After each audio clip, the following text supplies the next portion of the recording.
Hey there, I'm going to read another story, and this one's called The Mouse Before Christmas, and it's by Michael Garland.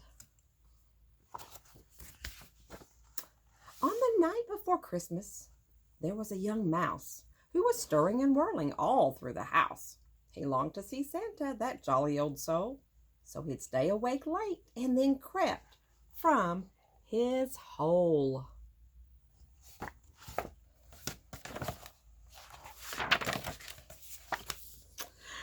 Out in the kitchen, Mouse stacked up a treat, chocolate chip cookies, for Santa to eat.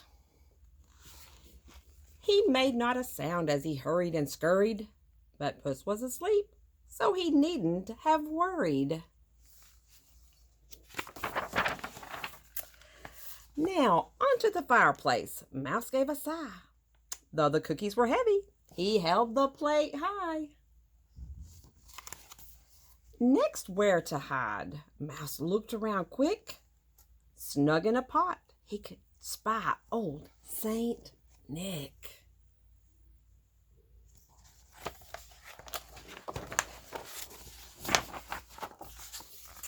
Mouse waited and wondered and almost dozed off until hoofbeats and sleigh bells came from aloft. From out of the fireplace, bang, crash, and tumble, popped merry old Nick in a heap and a jumble. Mouse was delighted. He wished he had come true. But what now, he wondered. What more could he do? As Nick stuffed the stockings, which started to sag, Mouse tippy-toed near for a peek in his bag.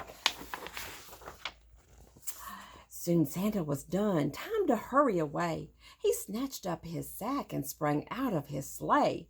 With a swoosh and a swish, Mouse was bundled inside, but down in the darkness was no place to ride. It's stuffy, it's crowded, Mouse started to shout, and he squeezed and he wiggled, scrambled to find a way out.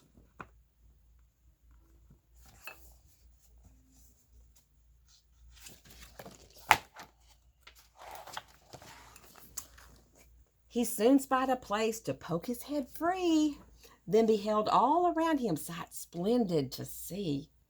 He was high above earth in the winter night sky, sneaking past stars in a sleigh that could fly. Mouse loved his new feeling, and when he looked down, far distant below shone the lights of his town.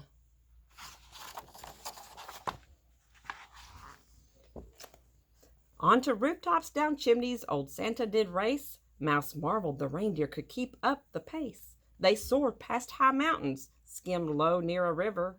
The twists, dips, and turns set his tummy a quiver. Over bridges and castles and towers they flew. The rooftops of London gave Mouse a great view.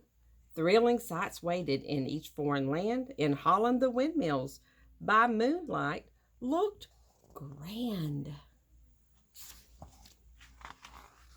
Mouse had never imagined a world so wide. He lost count of the wonders he'd seen on his ride.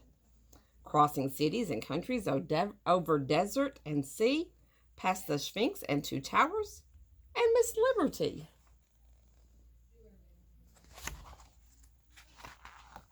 At the end of the night, the very last house, Santa peeked in his sack. Why, what's that? A young mouse. Mouse was so startled he feared he'd just squeak, but in Santa's kind gaze he found he could speak. Oh, Santa, I'm sorry for sneaking this ride, but your bag was so tempting I climbed right inside.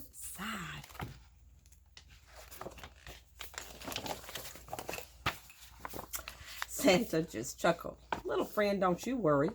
Hop on my hat. You'll be home in a hurry. Mouse clung to the fringe, the wind chilled his face, the rocket-like sleigh zoomed and hurtled through space.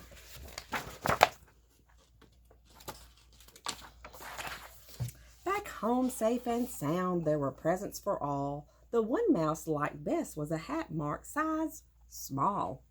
Then Santa crouched down till his beard touched the floor.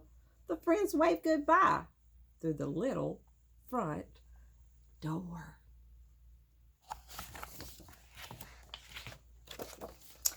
It was late at night. Mouse was ready for bed, but he wanted to try his new hat on his head. It was just the right size, not too big, not too small, a hat just like Santa's. Mouse felt proud and tall. Mouse snuggled down, letting dreams fill his eyes, hearing words meant for him from a voice deep and wise. If you do all the things that a good mouse should do, don't be surprised when your wishes come true. Merry Christmas, dear mouse. Merry Christmas to you. The end. Merry Christmas.